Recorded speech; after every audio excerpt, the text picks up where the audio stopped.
Baba Saheb doctor Bhimrao Ambedkar का जन्म 14 अप्रैल 1891 ਨੂੰ ਅਜੋਕੇ ਮੱਧ ਪ੍ਰਾਂਤਾਂ ਵਿੱਚ ਸ਼ਹਿਰ ਮਹਾਓ ਦੀ ਫੌਜੀ ਛਾਉਣੀ ਵਿੱਚ ਹੋਇਆ ਸੀ।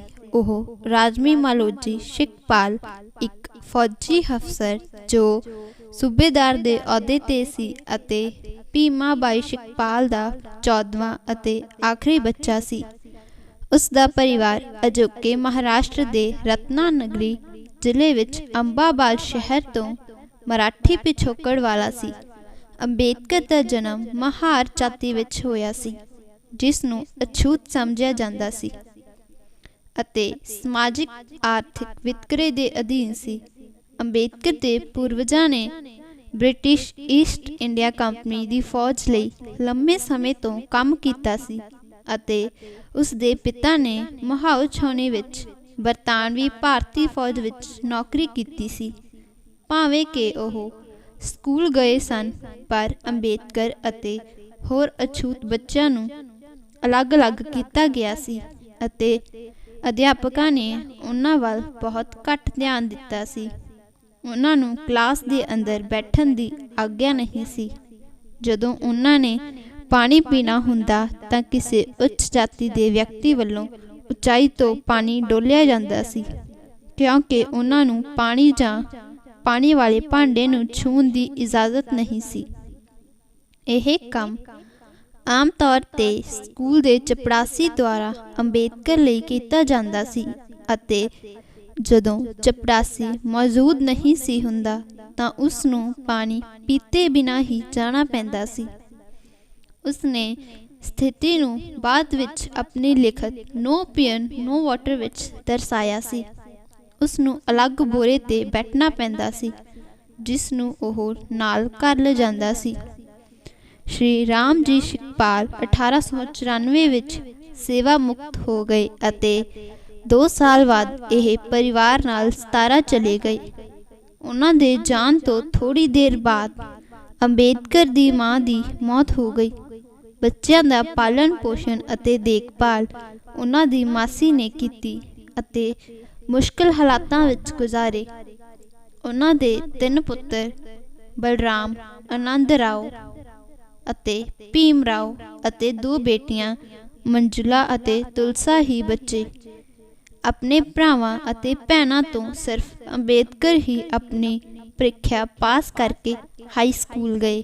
ਉਹਨਾਂ ਦਾ ਅਸਲ ਉਪਨਾਮ ਸਕਾਪਾਲ ਸੀ, ਪਰ ਉਹਨਾਂ ਦੇ ਪਿਤਾ ਨੇ ਸਕੂਲ ਵਿੱਚ ਉਸ ਦਾ ਨਾਮ ਅੰਬੇਦਕਰ ਦਰਜ ਕਰਵਾਇਆ, ਜਿਸ ਦਾ ਮਤਲਬ ਹੈ ਕਿ ਉਹ ਰਤਨਾਗਿਰੀ ਜ਼ਿਲ੍ਹੇ ਦੇ ਆਪਣੇ ਜੱਦੀ ਪਿੰਡ ਅੰਬਾਦਾਵੇ ਤੋਂ ਆਇਆ ਹੈ। ਸਿੱਖਿਆ 1897 ਵਿੱਚ ਅੰਬੇਦਕਰ ਦਾ ਪਰਿਵਾਰ ਮੁੰਬਈ ਚਲਾ ਗਿਆ, ਜਿੱਥੇ ਅੰਬੇਦਕਰ ਐਲੀਫੈਂਟਾਈਨ ਹਾਈ ਸਕੂਲ ਵਿੱਚ ਦਾਖਲ ਹੋਣ ਵਾਲਾ ਇੱਕੋ ਇੱਕ ਅਛੂਤ ਬਣ ਗਿਆ। 1906 ਵਿੱਚ 15 ਸਾਲ ਦੀ ਉਮਰ ਵਿੱਚ ਉਸ ਦਾ ਵਿਆਹ ਇੱਕ 9 ਸਾਲ ਦੀ ਲੜਕੀ ਰਾਮ ਬਾਈ ਨਾਲ ਕਰ ਦਿੱਤਾ ਸੀ। 1907 ਵਿੱਚ ਉਸਨੇ ਮੈਟ੍ਰਿਕ ਦੀ ਪ੍ਰੀਖਿਆ ਪਾਸ ਕੀਤੀ ਅਤੇ ਅਗਲੇ ਸਾਲ ਉਹ ਐਲਫਿਨਸਟਾਈਨ ਕਾਲਜ ਵਿੱਚ ਦਾਖਲ ਹੋ ਗਿਆ, ਜੋ ਕਿ ਯੂਨੀਵਰਸਿਟੀ ਆਫ ਬੰਬੇ ਨਾਲ ਜੁੜਿਆ ਹੋਇਆ ਸੀ। ਉਸ ਅਨੁਸਾਰ ਉਸ ਦੀ ਮਾਹਰ ਜਾਤੀ ਵਿੱਚ ਅਜਿਹਾ ਕਰਨ ਵਾਲਾ ਉਹ ਪਹਿਲਾ ਸੀ। ਆਪਣੀ ਪੁਸਤਕ ਦੀ ਬੁੱਧਾ ਐਂਡ ਹਿਸ ਧਾਮਾ ਵਿੱਚ ਜਦੋਂ ਉਸਨੇ ਆਪਣੀ ਅੰਗਰੇਜ਼ੀ ਚੌਥੀ ਮਿਆਦ ਦੀ ਪ੍ਰੀਖਿਆ ਪਾਸ ਕੀਤੀ ਤਾਂ ਉਸਦੇ ਭਾਈਚਾਰੇ ਦੇ ਲੋਕ ਜਸ਼ਨ ਮਨਾਉਣਾ ਚਾਹੁੰਦੇ ਸਨ, ਕਿਉਂਕਿ ਉਹ ਸਮਝਦੇ ਸਨ ਕਿ ਉਹ ਮਹਾਨ ਉਚਾਈਆਂ 'ਤੇ ਪਹੁੰਚ ਚੁੱਕੇ ਹਨ। ਕਮਿਊਨਿਟੀ ਦੁਆਰਾ ਉਸ ਦੀ ਸਫਲਤਾ ਦਾ ਜਸ਼ਨ ਮਨਾਉਣ ਲਈ ਇੱਕ ਜਨਤਕ ਸਮਾਰੋਹ ਮਨਾਇਆ ਗਿਆ ਸੀ ਅਤੇ ਇਸ ਮੌਕੇ 'ਤੇ ਉਹਨਾਂ ਨੂੰ ਦਾਦਾ ਕੇਲੁਸ਼ਕਰ ਲੇਖਕ ਅਤੇ ਪਰਿਵਾਰ ਦੇ ਇੱਕ ਮਿੱਤਰ ਨੇ ਬੁੱਧ ਦੀ ਜੀਵਨੀ ਪੇਸ਼ ਕੀਤੀ। 1912 ਤੱਕ ਉਸਨੇ ਬੰਬਈ ਯੂਨੀਵਰਸਿਟੀ ਤੋਂ ਅਰਥ ਸ਼ਾਸਤਰ ਅਤੇ ਰਾਜਨੀਤੀ ਵਿਗਿਆਨ ਵਿੱਚ ਆਪਣੀ ਡਿਗਰੀ ਪ੍ਰਾਪਤ ਕੀਤੀ ਅਤੇ ਬੜੌਦਾ ਰਾਜ ਸਰਕਾਰ ਨਾਲ ਰੁਜ਼ਗਾਰ ਲਈ ਤਿਆਰ ਹੋ ਗਿਆ। ਉਸ ਦੀ ਪਤਨੀ ਨੇ ਆਪਣੇ ਪਰਿਵਾਰ ਨੂੰ ਅੱਗੇ ਵਧਾਇਆ ਅਤੇ ਕੰਮ ਸ਼ੁਰੂ ਕਰ ਦਿੱਤਾ।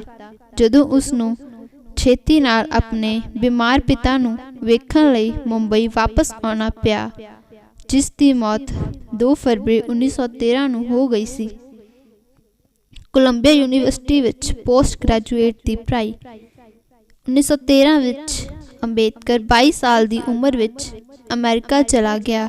ਉਸਨੂੰ ਸਿਆਜ਼ੀਓ ਗਾਇਕਵਾੜ ਬੜੌਦਾ ਦੇ ਗਾਇਕਵਾੜ ਦੁਆਰਾ ਸਥਾਪਿਤ ਕੀਤੀ ਗਈ ਸਕੀਮ ਦੇ ਤਹਿਤ 3 ਸਾਲਾਂ ਲਈ ਪ੍ਰਤੀ ਮਹੀਨਾ 11.5 ਸਟਰਲਿੰਗ ਦੀ ਬੜੌਦਾ ਸਟੇਟ ਸਕਾਲਰਸ਼ਿਪ ਨਾਲ ਸਨਮਾਨਿਤ ਕੀਤਾ ਗਿਆ ਸੀ, ਜਿਸ ਨੂੰ ਨਿਊਯਾਰਕ ਸਿਟੀ ਵਿੱਚ ਕੋਲੰਬੀਆ ਯੂਨੀਵਰਸਿਟੀ ਵਿੱਚ ਪੋਸਟ ਗ੍ਰੈਜੂਏਟ ਸਿੱਖਿਆ ਲਈ ਮੌਕੇ ਪ੍ਰਦਾਨ ਕਰਨ ਲਈ ਤਿਆਰ ਕੀਤਾ ਗਿਆ ਸੀ। ਉੱਥੇ ਪਹੁੰਚਣ ਤੋਂ ਬਾਅਦ ਉਹ ਲਿਵਿੰਗਸਟਨ ਹਾਲ ਦੇ ਕਮਰਿਆਂ ਵਿੱਚ ਨਾਵਲ ਪਠਨਾ ਨਾਂ ਦਾ ਇੱਕ ਪਾਰਸੀ ਸੀ ਜੋ ਜ਼ਿੰਦਗੀ ਭਰ ਦਾ ਮਿੱਤਰ ਸੀ, ਨਾਲ ਸੈਟਲ ਹੋ ਗਿਆ। ਉਸਨੇ ਜੂਨ 1915 ਵਿੱਚ MA ਦੀ ਪ੍ਰੀਖਿਆ ਪਾਸ ਕੀਤੀ ਅਤੇ ਅਰਥ ਸ਼ਾਸਤਰ, ਸਮਾਜ ਸ਼ਾਸਤਰ, ਇਤਿਹਾਸ, ਦਰਸ਼ਨ ਅਤੇ ਮਾਨਵ ਸ਼ਾਸਤਰ ਤੇ ਹੋਰ ਵਿਸ਼ਿਆਂ ਵਿੱਚ ਮੁਹਾਰਤ ਹਾਸਲ ਕੀਤੀ। ਉਸਨੇ ਇੱਕ ਥੀਸਿਸ ਪ੍ਰਾਚੀਨ ਭਾਰਤੀ ਵਪਾਰ ਪੇਸ਼ ਕੀਤੀ। ਅੰਬੇਦਕਰ ਜੌਨ ਡੇਵੀ ਅਤੇ ਲੋਕਤੰਤਰ ਤੇ ਉਹਨਾਂ ਦੇ ਕੰਮ ਦੁਆਰਾ ਪ੍ਰਭਾਵਿਤ ਹੋਇਆ ਸੀ। 1916 ਵਿੱਚ ਉਸਨੇ ਇੱਕ ਹੋਰ MA ਲਈ ਆਪਣੀ ਦੂਜੀ thesis national dividend of India A historic and analytical study ਨੂੰ ਪੂਰਾ ਕੀਤਾ ਅਤੇ ਆਖਰ ਉਸਨੇ ਤੀਜੀ ਥੀਸਿਸ ਲਈ ਲੰਡਨ ਰਵਾਨਾ ਹੋਣ ਲਈ 1927 ਵਿੱਚ ਅਰਥ ਸ਼ਾਸਤਰ ਵਿੱਚ ਆਪਣੀ HHD ਪ੍ਰਾਪਤ ਕੀਤੀ। 9 ਮਈ ਨੂੰ ਉਸਨੇ ਮਨੁੱਖੀ ਵਿਗਿਆਨ ਅਲੈਗਜ਼ੈਂਡਰ ਡੇਨਵਿਸਵਰ ਦੁਆਰਾ ਕਰਵਾਏ ਇੱਕ ਸੈਮੀਨਾਰ ਤੋਂ ਪਹਿਲਾਂ ਭਾਰਤ ਵਿੱਚ ਜਾਤ, ਉਹਨਾਂ ਦਾ ਮਕੈਨਿਜ਼ਮ, ਉਤਪੱਤੀ ਅਤੇ ਵਿਕਾਸ ਦਾ ਪੇਪਰ ਪੇਸ਼ ਕੀਤਾ। ਅਕਤੂਬਰ 1916 ਵਿੱਚ ਉਸਨੇ ਗ੍ਰੇਜ਼ ਇਨ ਵਿੱਚ ਬਾਰ ਕੋਰਸ ਲਈ ਦਾਖਲਾ ਲਿਆ ਅਤੇ ਉਸੇ ਸਮੇਂ ਲੰਡਨ ਸਕੂਲ ਆਫ ਇਕਨੋਮਿਕਸ ਵਿੱਚ ਦਾਖਲਾ ਲੈ ਲਿਆ, ਜਿੱਥੇ ਉਸਨੇ ਇੱਕ ਡਾਕਟਰ ਦੀ ਥੀਸਿਸ ਤੇ ਕੰਮ ਕਰਨਾ ਸ਼ੁਰੂ ਕਰ ਦਿੱਤਾ। ਜੂਨ 1917 ਵਿੱਚ ਉਹ ਭਾਰਤ ਪਰਤਿਆ ਕਿਉਂਕਿ ਬੜੌਦਾ ਤੋਂ ਉਸ ਦੀ ਸਕਾਲਰਸ਼ਿਪ ਸਮਾਪਤ ਹੋ ਗਈ। ਉਸ ਦਾ ਪੁਸਤਕ ਸੰਗ੍ਰਹਿ ਉਸ ਵੱਲੋਂ ਵੱਖੋ ਵੱਖਰੇ ਸਮੁੰਦਰੀ ਜਹਾਜ਼ਾਂ ਤੇ ਭੇਜਿਆ ਗਿਆ ਸੀ ਅਤੇ ਇਹ ਸਮੁੰਦਰੀ ਜਹਾਜ਼ ਤੇ ਇੱਕ ਜਰਮਨ ਪਣਡੁੱਬੀ ਦੁਆਰਾ ਹਮਲਾ ਕੀਤਾ ਗਿਆ ਅਤੇ ਡੁੱਬ ਮਰ ਗਈ ਸੀ। ਉਸ ਨੂੰ 4 ਸਾਲ ਦੇ ਅੰਦਰ ਆਪਣੀ ਥੀਸਿਸ ਜਮ੍ਹਾਂ ਕਰਾਉਣ ਲਈ ਲੰਡਨ ਵਾਪਸ ਜਾਣ ਦੀ ਆਗਿਆ ਮਿਲ ਗਈ। ਉਹ ਪਹਿਲੇ ਮੌਕੇ ਤੇ ਵਾਪਸ ਆ ਗਿਆ ਅਤੇ 1921 ਵਿੱਚ ਮਾਸਟਰ ਦੀ ਡਿਗਰੀ ਪੂਰੀ ਕੀਤੀ। 1923 ਵਿੱਚ ਉਸਨੇ problem of the rupee, its origin and solution ਨਾਮ ਦੀ ਥੀਸਿਸ ਪੇਸ਼ ਕੀਤੀ। ਇਸੇ ਸਾਲ ਉਸਨੇ ਅਰਥ ਸ਼ਾਸਤਰ ਵਿੱਚ DSc ਕੀਤੀ। ਉਸਨੂੰ ਤੀਜੀ ਅਤੇ ਚੌਥੀ ਡਾਕਟਰ LLD ਕੋਲੰਬੀਆ 1952 ਅਤੇ DT ਓਸਮਾਨੀਆ 1953 ਨੂੰ ਸਨਮਾਨਿਤ ਕੀਤਾ ਗਿਆ। ਜਿਵੇਂ ਕਿ ਅੰਬੇਦਕਰ ਬੜੌਦਾ ਰਿਆਸਤ ਦੁਆਰਾ ਪੜ੍ਹਿਆ ਸੀ, ਉਹ ਇਸ ਦੀ ਸੇਵਾ ਲਈ ਬੰਨਿਆ ਹੋਇਆ ਸੀ। ਉਸ ਨੂੰ ਗਾਇਕਵਾੜ ਦਾ ਮਿਲਟਰੀ ਸੈਕਟਰੀ ਨਿਯੁਕਤ ਕੀਤਾ ਗਿਆ ਸੀ, ਪਰ ਉਸ ਨੂੰ ਥੋੜੇ ਸਮੇਂ ਵਿੱਚ ਹੀ ਛੱਡਣਾ ਪਿਆ। ਉਸਨੇ ਇਸ ਘਟਨਾ ਨੂੰ ਆਪਣੀ ਆਤਮ ਕਥਾ ਵੇਟਿੰਗ ਫॉर ਵੀਜ਼ਾ ਵਿੱਚ ਦੱਸਿਆ। ਇਸ ਤੋਂ ਬਾਅਦ ਉਸਨੇ ਆਪਣੇ ਵੱਧ ਰਹੇ ਪਰਿਵਾਰ ਲਈ ਕਮਾਈ ਦੇ ਤਰੀਕੇ ਲੱਭਣ ਦੀ ਕੋਸ਼ਿਸ਼ ਕੀਤੀ।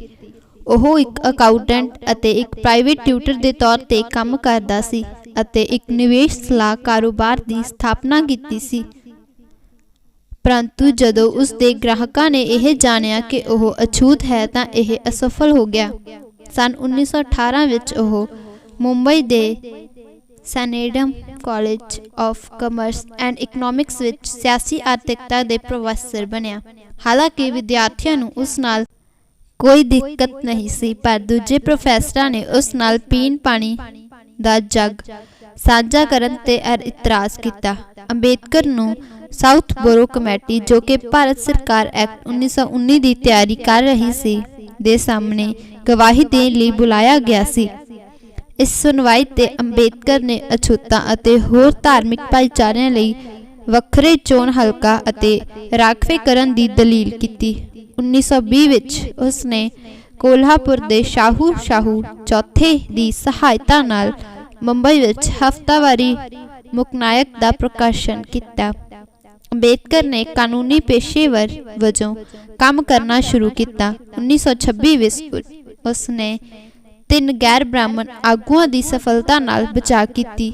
ਜਿਨ੍ਹਾਂ ਨੇ ਬ੍ਰਾਹਮਣ ਦੇ ਭਾਰਤ ਨੂੰ ਬਰਬਾਦ ਕਰਨ ਦਾ ਦੋਸ਼ ਅਤੇ ਬਾਅਦ ਵਿੱਚ ਉਹਨਾਂ ਤੇ ਬਦਨਾਮੀ ਲਈ ਮੁਕੱਦਮਾ ਚਲਾਇਆ ਗਿਆ ਸੀ। ਧਨੰਜੇ ਕੀਰ ਨੇ ਨੋਟ ਕੀਤਾ ਕਿ ਇਹ ਜਿੱਤ ਸਮਾਜਿਕ ਅਤੇ ਵਿਅਕਤੀਗਤ ਤੌਰ ਤੇ ਗਾਹਕਾਂ ਅਤੇ ਡਾਕਟਰਾਂ ਦੋਵਾਂ ਲਈ ਸੀ। ਬੰਬਈ ਹਾਈ ਕੋਰਟ ਵਿੱਚ ਕਾਨੂੰਨ ਦਾ ਅਭਿਆਸ ਕਰਦੇ ਸਮੇਂ ਉਸਨੇ ਅਛੂਤਾਂ ਨੂੰ ਸਿੱਖਿਆ ਨੂੰ ਉਤਸ਼ਾਹਿਤ ਕਰਨ ਅਤੇ ਉਹਨਾਂ ਨੂੰ ਉਭਾਰਨ ਦੀ ਕੋਸ਼ਿਸ਼ ਕੀਤੀ। ਉਸ ਦਾ ਪਹਿਲਾ ਸੰਗਠਿਤ ਯਤਨ ਕੇਂਦਰੀ ਸੰਸਥਾ ਬਹਿਸ਼ਕ੍ਰਿਤ ਹਿਤਕਾਰਨੀ ਸਭਾ ਦੀ ਸਥਾਪਨਾ ਕਰਨਾ ਸੀ, ਜਿਸ ਦਾ ਮਕਸਦ ਸਿੱਖਿਆ ਅਤੇ ਸਮਾਜਿਕ ਆਰਥਿਕ ਸੁਧਾਰ ਨੂੰ ਉਤਸ਼ਾਹਿਤ ਕਰਨਾ ਸੀ ਅਤੇ ਨਾਲ ਹੀ ਦਲਿਤਾਂ ਦੀ ਭਲਾਈ ਕਰਨਾ ਸੀ। ਦਲਿਤ ਹੱਕਾਂ ਦੀ ਰੱਖਿਆ ਲਈ ਉਸਨੇ 5 ਅਖਬਾਰਾਂ ਮੂਕਨਾਕ, ਬਹਿਸ਼ਕ੍ਰਿਤ ਭਾਰਤ, ਸਮਤਾ ਜਨਤਾ ਅਤੇ ਪ੍ਰਭੁਦਾ ਭਾਰਤ ਦੀ ਸ਼ੁਰੂਆਤ ਕੀਤੀ। 1925 ਵਿੱਚ ਉਹ ਆਲ ਯੂਰੋਪੀਅਨ ਸਾਈਮਨ ਕਮਿਸ਼ਨ ਵਿੱਚ ਕੰਮ ਕਰਨ ਲਈ ਬੰਬਈ ਪ੍ਰੈਜ਼ੀਡੈਂਸੀ ਕਮੇਟੀ ਵਿੱਚ ਨਿਯੁਕਤ ਹੋਇਆ ਸੀ। ਇਸ ਕਮਿਸ਼ਨ ਨੇ ਭਾਰਤ ਭਰ ਵਿੱਚ ਬਹੁਤ ਵੱਡੇ ਰੋਸ ਮੁਜ਼ਾਹਰੇ ਕੀਤੇ ਅਤੇ ਬਹੁਤ ਸਾਰੇ ਭਾਰਤੀਆਂ ਨੇ ਇਸ ਦੀ ਰਿਪੋਰਟ ਨੂੰ ਅਡੰਠਾ ਕਰ ਦਿੱਤਾ, ਜਦਕਿ ਅੰਬੇਦਕਰ ਨੇ ਖੁਦ ਭਵਿੱਖ ਲਈ ਇੱਕ ਵੱਖਰੀ ਸਿਫਾਰਿਸ਼ ਲਿਖੀ। 1927 ਤੱਕ ਅੰਬੇਦਕਰ ਨੇ ਛੂਤ-ਛਾਤ ਵਿਰੁੱਧ ਸਰਗਰਮ ਲਹਿਰ ਸ਼ੁਰੂ ਕਰਨ ਦਾ ਫੈਸਲਾ ਕੀਤਾ ਸੀ। ਉਸਨੇ ਹਿੰਦੂ ਮੰਦਰਾਂ ਵਿੱਚ ਦਾਖਲ ਹੋਣ ਦੇ ਹੱਕ ਲਈ ਸੰਘਰਸ਼ ਵੀ ਸ਼ੁਰੂ ਕੀਤਾ। ਉਹ ਸ਼ਹਿਰ ਦੇ ਮੁੱਖ ਪਾਣੀ ਦੀ ਟੈਂਕੀ ਤੋਂ ਪਾਣੀ ਲਿਆਉਣ ਲਈ ਅਛੂਤ ਭਾਈਚਾਰੇ ਦੇ ਹੱਕਾਂ ਲਈ ਲੜਨ ਲਈ ਮਹਾੜ ਸੱਤਿਆਗ੍ਰਹਿ ਦੀ ਅਗਵਾਈ ਕਰਦਾ ਸੀ। 1927 ਦੇ ਅਖੀਰ ਵਿੱਚ ਇੱਕ ਸੰਮੇਲਨ ਵਿੱਚ ਅੰਬੇਦਕਰ ਨੇ ਜਾਤੀਗਤ ਭੇਦਭਾਵ ਅਤੇ ਛੂਤ-ਛਾਤ ਲਈ ਵਿਚਾਰਧਾਰਾ ਨੂੰ ਸਹੀ ਠਹਿਰਾਉਣ ਲਈ ਕਲਾਸਿਕ ਹਿੰਦੂ ਪਾਠ ਮਨੂ ਸਮ੍ਰਿਤੀ ਨੂੰ ਜਨਤਕ ਤੌਰ ਤੇ ਨਿੰਦਿਆ ਕੀਤੀ। ਉਸਨੇ ਰਸਮੀ ਰੂਪ ਵਿੱਚ ਪ੍ਰਾਚੀਨ ਲਿਖਤ ਦੀਆਂ ਕਾਪੀਆਂ ਸਾੜ ਦਿੱਤੀਆਂ। ਉਸਨੇ ਮਨੂ ਸਮ੍ਰਿਤੀ ਦੀਆਂ ਕਾਪੀਆਂ ਸਾੜਨ ਲਈ ਹਜ਼ਾਰਾਂ ਪੈਰੋਕਾਰਾਂ ਦੀ ਅਗਵਾਈ ਕੀਤੀ।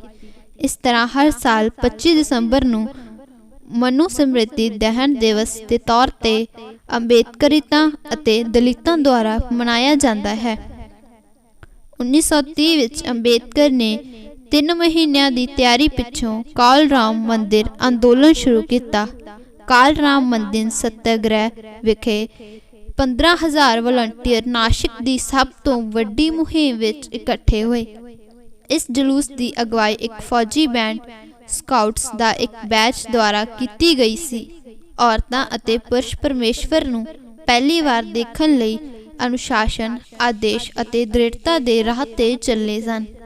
ਜਦੋਂ ਉਹ ਦਰਵਾਜ਼ੇ ਤੱਕ ਪਹੁੰਚ ਗਏ ਤਾਂ ਬ੍ਰਾਹਮਣ ਅਧਿਕਾਰੀਆਂ ਨੇ ਦਰਵਾਜ਼ੇ ਬੰਦ ਕਰ ਦਿੱਤੇ।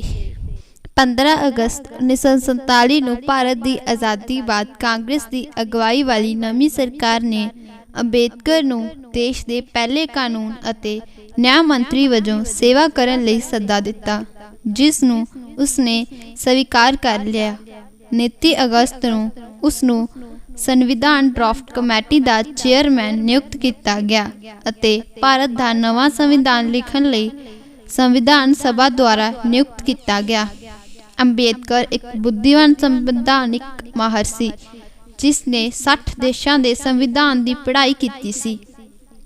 ਅੰਬੇਦਕਰ ਨੂੰ ਭਾਰਤ ਦੇ ਸੰਵਿਧਾਨ ਦਾ ਪਿਤਾ ਮੰਨਿਆ ਗਿਆ ਹੈ। ਸੰਵਿਧਾਨ ਸਭਾ ਵਿੱਚ ਡਰਾਫਟ ਕਮੇਟੀ ਦੇ ਇੱਕ ਮੈਂਬਰ ਟੀ ਕ੍ਰਿਸ਼ਮਾਚਾਰੀ ਨੇ ਕਿਹਾ, ਅੰਤ ਵਿੱਚ ਸੰਵਿਧਾਨ ਖਰੜੇ ਦਾ ਭਾਰ ਡਾਕਟਰ ਅੰਬੇਦਕਰ ਉੱਤੇ ਆ ਗਿਆ ਅਤੇ ਮੈਨੂੰ ਇਸ ਵਿੱਚ ਕੋਈ ਸ਼ੱਕ ਨਹੀਂ ਹੈ ਕਿ ਉਸਨੇ ਇਸ ਕਾਰਜ ਨੂੰ ਅਜਿਹੇ ਤਰੀਕੇ ਨਾਲ ਪੂਰਾ ਕੀਤਾ ਜੋ ਕਿ ਬਿਨਾਂ ਸ਼ੱਕ ਸ਼ਲਾਘਾਯੋਗ ਸੀ। ਉਸ ਲਈ ਧੰਨਵਾਦੀ ਹਾਂ। ਬਾਬਾ ਸਾਹਿਬ ਭੀਮ ਰਾਓ ਅੰਬੇਦਕਰ ਨੇ ਗਰੀਬ ਦੇ ਪਛੜੇ ਹੋਏ ਦਲਿਤਾਂ ਦੇ ਹਿੱਤਾਂ ਦੀ ਰੱਖਿਆ ਲਈ ਜੋ ਪਹਿਰਾ ਦਿੱਤਾ, ਉਸ ਨੂੰ ਅੱਜ ਇਹ ਸਮਾਜ ਵੀ ਅੱਖੋਂ ਓਹਲੇ ਨਹੀਂ ਕਰ ਸਕਦਾ। ਗਰੀਬ ਤੇ ਪਛੜੇ ਹੋਏ ਸਮਾਜ ਲਈ ਜੋ ਨੌਕਰੀਆਂ ਲਈ ਰਾਖਵਾਂਕਰਨ ਕੀਤਾ ਗਿਆ ਹੈ, ਉਸ ਦੇ ਪਿੱਛੇ ਬਾਬਾ ਸਾਹਿਬ ਜੀ ਦਾ ਇਹ ਯੋਗਦਾਨ ਹੈ। 1920 ਵਿੱਚ ਵਕੀਲੀ ਨਾਇਕ ਦੇ ਸਿਰਲੇਖ ਹੇਠ ਇੱਕ ਪ੍ਰਕਾਸ਼ਨ ਸ਼ੁਰੂ ਕੀਤਾ ਗਿਆ, ਜਿਸ ਨੂੰ ਲੀਡਰ ਆਫ ਸਾਇਲੈਂਟ ਵੀ ਕਿਹਾ ਜਾਂਦਾ ਹੈ। ਇਸ ਪ੍ਰਕਾਸ਼ਨ ਦਾ ਇਸਤੇਮਾਲ ਛੂਤ-ਛਾਤ ਦੀ ਬਿਮਾਰੀ ਦੇ ਖਿਲਾਫ ਲੜਨ ਲਈ ਇੱਕ ਕੈਪਸੂਲ ਜਾਂ ਟੀਕੇ ਦੇ ਤੌਰ ਤੇ ਕੀਤਾ ਗਿਆ। ਇਸ ਵਿੱਚ ਗਲਤ ਰਾਜਨੀਤੀ ਦੀ ਆਲੋਚਨਾ ਵੀ ਕੀਤੀ ਗਈ। ਫਿਰ ਬਾਬਾ ਸਾਹਿਬ 1926 ਵਿੱਚ ਵਿਧਾਨ ਸਭਾ ਦੇ ਮੈਂਬਰ ਵਜੋਂ ਨਿਯੁਕਤ ਹੋਏ। ਫਿਰ 1927 ਈਸਵੀ ਵਿੱਚ ਛੂਤ-ਛਾਤ ਦੀ ਬਿਮਾਰੀ ਖਿਲਾਫ ਲੜਨ ਲਈ ਕਈ ਅੰਦੋਲਨ ਕੀਤੇ ਗਏ।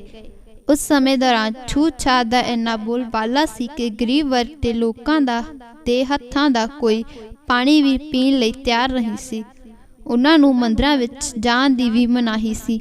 ਬਾਬਾ ਸਾਹਿਬ ਨੇ ਇਸ ਖਿਲਾਫ ਆਵਾਜ਼ ਉਠਾਈ ਤੇ ਉਹਨਾਂ ਦੇ ਅਧਿਕਾਰ ਦੀ ਰੱਖਿਆ ਲਈ ਕਦਮ ਉਠਾਏ। ਉਹਨਾਂ ਇੱਕ ਅੰਦੋਲਨ ਵੀ ਚਲਾਇਆ ਜਿਸ ਵਿੱਚ ਪਾਣੀ ਦੀ ਸਮੱਸਿਆ ਦਾ ਹੱਲ ਲੱਭਿਆ ਗਿਆ। 1928 ਵਿੱਚ ਬਾਬਾ ਸਾਹਿਬ ਜੀ ਨੂੰ ਬੰਬੇ ਪ੍ਰੈਜ਼ੀਡੈਂਸੀ ਕਮੇਟੀ ਵਿੱਚ ਸਾਰੇ ਯੂਰਪੀ ਸਾਈਮਨ ਕਮਿਸ਼ਨ ਵਿੱਚ ਕੰਮ ਕਰਨ ਲਈ ਨਿਯੁਕਤ ਕਰ ਲਿਆ ਗਿਆ। ਨੌਕਰੀ ਬਾਬਾ ਸਾਹਿਬ ਨੇ ਭਾਰਤੀ ਰਾਸ਼ਟਰੀ ਕਾਂਗਰਸ ਤੇ ਇਹਨਾਂ ਦੇ ਲੀਡਰਾਂ ਦੀ ਗਲਤ ਨੀਤੀਆਂ ਦੀ ਆਲੋਚਨਾ ਵੀ ਕੀਤੀ। ਬਾਬਾ ਸਾਹਿਬ ਬ੍ਰਿਟਿਸ਼ ਰਾਜ ਦੀ ਅਸਫਲਤਾ ਤੋਂ ਵੀ ਅਸੰਤੁਸ਼ਟ ਸਨ। ਉਹਨਾਂ ਨੇ ਦਲਿਤ ਸਮਾਜ ਵੀ ਪੜ੍ਹਿਆ ਲਿਖਿਆ ਹੋਵੇ ਦੀ ਗੱਲ ਤੇ ਪੂਰਾ ਪਹਿਰਾ ਦਿੱਤਾ। 1935 ਈਸਵੀ ਵਿੱਚ ਆਪ ਜੀ ਨੇ ਸਰਕਾਰੀ ਲਾਅ ਕਾਲਜ ਵਿੱਚ ਪ੍ਰਿੰਸੀਪਲ ਦਾ ਅਹੁਦਾ ਹਾਸਿਲ ਕੀਤਾ। ਇਸ ਤਰ੍ਹਾਂ 2 ਸਾਲ ਤੱਕ ਉਹਨਾਂ ਦਾ ਇਸ ਪ੍ਰਿੰਸੀਪਲ ਦੇ ਅਹੁਦੇ ਤੇ ਕੰਮ ਕੀਤਾ। ਮੁੰਬਈ ਵਿੱਚ ਰਹਿ ਕੇ ਉਹਨਾਂ ਨੇ ਆਪਣੇ ਲਈ ਇੱਕ ਘਰ ਦਾ ਨਿਰਮਾਣ ਵੀ ਕਰ ਲਿਆ ਸੀ। ਉੱਥੇ ਉਹਨਾਂ ਨੇ ਲਗਭਗ 50,000 ਕਿਤਾਬਾਂ ਦੀ ਇੱਕ ਲਾਇਬ੍ਰੇਰੀ ਵੀ ਸਥਾਪਿਤ ਕੀਤੀ। ਇੱਕ ਲੰਬੀ ਬਿਮਾਰੀ ਕਾਰਨ ਆਪ ਜੀ ਦੀ ਪਤਨੀ ਦਾ ਸਵਰਗਵਾਸ ਹੋ ਗਿਆ ਸੀ।